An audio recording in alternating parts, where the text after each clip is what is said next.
দর্শক বন্ধুরা, আলিপুরদুয়ার লোকসভার অন্তর্গত ফালাকাটা বিধানসভার কাদম্বিনী চা বাগানে প্রচার করতে গিয়েছিল ভারতীয় জনতা পার্টির প্রার্থী দীপক বর্মন। সেখানে চা শ্রমিকরা তাকে কচু বাগানে ফেলে খাতির যত্ন করেছে। সূত্র মারফত যা খবর পাওয়া যাচ্ছে তাতে এই ঘটনায় দীপক বর্মনের ড্রাইভারের মাথা ফেটেছে, কিন্তু দীপক বর্মন মহাশয় সেখান থেকে পালিয়ে বেঁচে গিয়েছে। তা হঠাৎ কেন এই দীপক বর্মন মহাশয়কে চা শ্রমিকরা এত খাতির যত্ন করছে? খবর যা পাওয়া যাচ্ছে তাতে এই দীপক বর্মন নাকি প্রথমত বেশিরভাগটা সময় কাটান কলকাতাতে।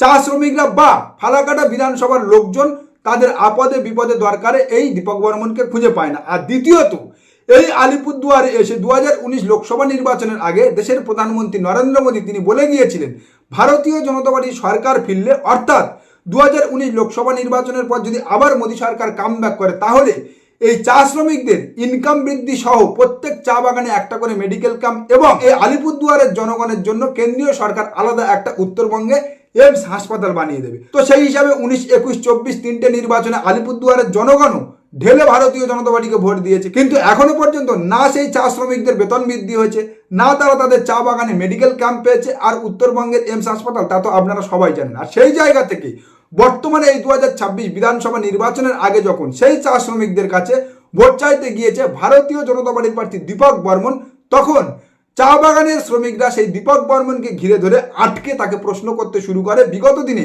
ভারতীয় জনতা পার্টি যে প্রতিশ্রুতিগুলো আলিপুরদুয়ারের জনগণকে, ফালাকাটার জনগণকে দিয়েছিল, সেগুলোর কি বর্তমান পরিস্থিতি হয়েছে এবং তা নিয়ে বাকবিতণ্ডা শুরু হয়। আর সেই বাকবিতণ্ডা থেকে একটা সময় দীপক বর্মন মেজাজ হারায় এবং মেজাজ হারিয়ে সেখান থেকে গাড়ি নিয়ে চলে যাওয়ার সময় একজন চা শ্রমিকের পায়ের উপর দিয়ে তিনি গাড়ি চালিয়ে দেন এবং সেই চা শ্রমিকের পায়ের উপর দিয়ে গাড়ি চালিয়ে চলে যাওয়াতে দীপক বর্মনের উদ্দেশ্যে আবার চা শ্রমিকরা ধাওয়া করতে শুরু করে এবং একটা জায়গায় এসে দীপক বর্মনকে তারা ঘিরে ধরে। কিন্তু দীপক বর্মনকে ঘিরে ধরে গাড়ি থেকে নামানোই দীপক বর্মন সেই চা শ্রমিকদের উপরে হাত চালাতে শুরু করে। আর দীপক বর্মন হাত চালানোতে সেই চা শ্রমিকরা দীপক বর্মনকে কচু বাগানে ফেলে উত্তম মধ্যম হনুমান চালিসা শুনিয়ে ছেড়ে দিয়েছে।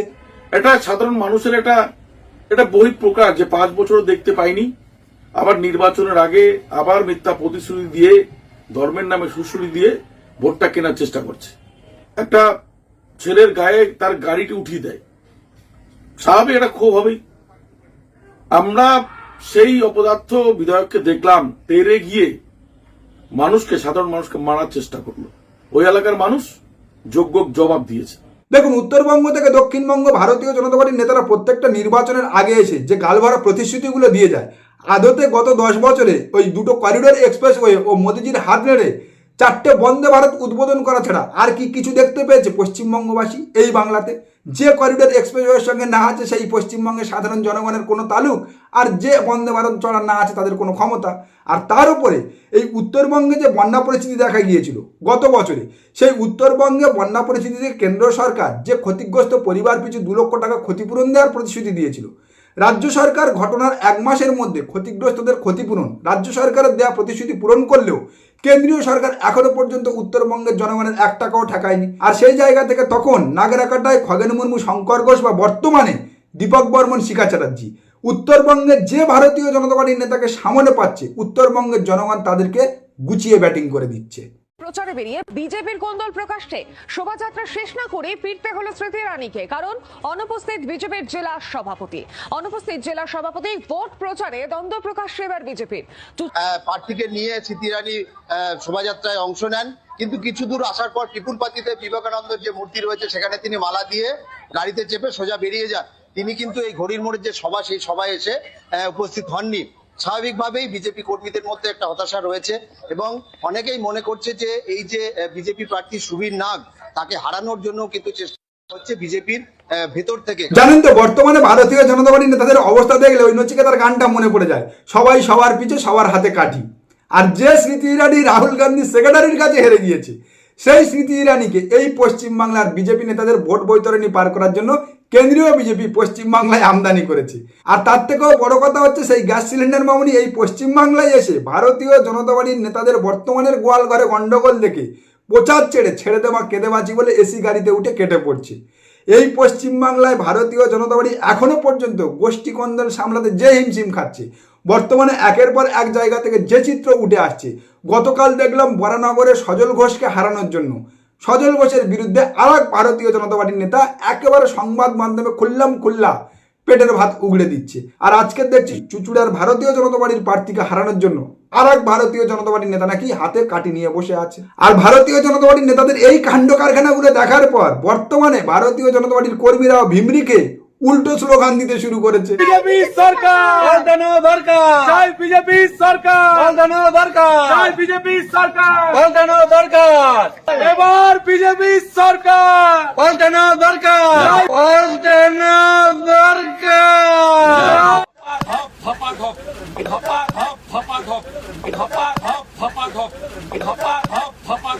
আর এ ব্যাচারীদের দোষ দিয়ে লাভ নেই। গতকাল তৃণমূল কংগ্রেসের মুখপাত্র কিষাণ মিত্র থেকে খবর পেলাম এখন থেকে নাকি তলায় তলায় ভারতীয় জনতা পার্টির ডজন তিনেক প্রার্থী তৃণমূল কংগ্রেসের সঙ্গে যোগাযোগ করতে শুরু করেছে।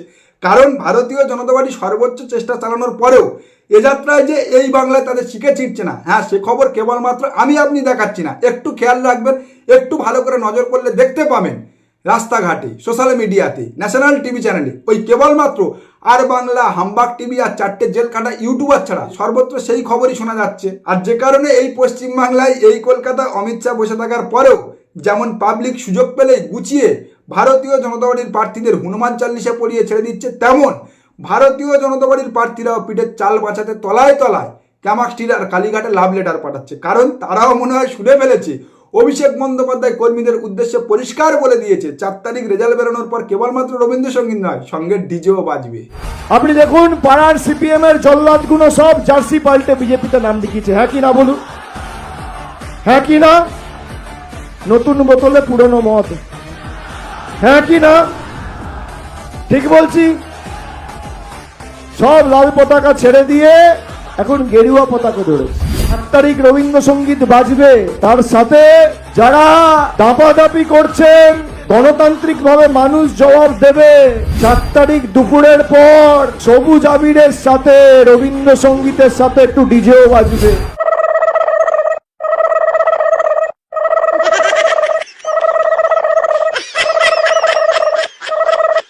দেখুন, যেখানে এই বাংলায় এসে দেশের প্রধানমন্ত্রী বলতে পারে যে ভারতীয় জনতা পার্টি বাংলায় ক্ষমতায় এলে কেবলমাত্র সবকা সাথ সবকা বিকাশ নয়, সবকা হিসাবও হবে, সেখানে অভিষেক বন্দ্যোপাধ্যায়ের এই রবীন্দ্রসঙ্গীতের সঙ্গে ডিজের নিদান আমি তো বলবো সেই বাংলা বিরোধী গাদ্দারদের জন্য 100% কার্যকর হবে। যারা এই পশ্চিমবাংলার 27 লক্ষ ভূমিপুত্র বাংলার বাঙালিকে পরিকল্পিতভাবে ভোটার তালিকার বাইরে রেখে নির্বাচন করে ক্ষমতা দখল করতে চাইছে, যারা এই পশ্চিমবাংলার ভোটার তালিকা থেকে এসআইআর তাদের ষড়যন্ত্রে যাদের নাম বাদ পড়েছে, পশ্চিমবাংলার যে ভূমিপুত্রদের নাম বাদ পড়েছে তাদেরকে দেশদ্রোহী তকমা লাগিয়ে দিচ্ছে, যারা এই পশ্চিমবাংলায় ক্ষমতায় এলে এসআইআরে তাদের পরিকল্পিত এসআইআরে যে বাংলার ভূমিপুত্রদের নাম বাদ পড়েছে তাদেরকে डिटेंशन कैंप नए बांग्लादेशे पाठानोर हुशियारी दिच्छे। अभी तो सिर्फ उनके नाम कट रहे हैं, फिर भी ममता दीदी के पेट में गुड़ गुड़ गुड़ गुड़ गुड़ गुड़ गुड़ होने लगा है।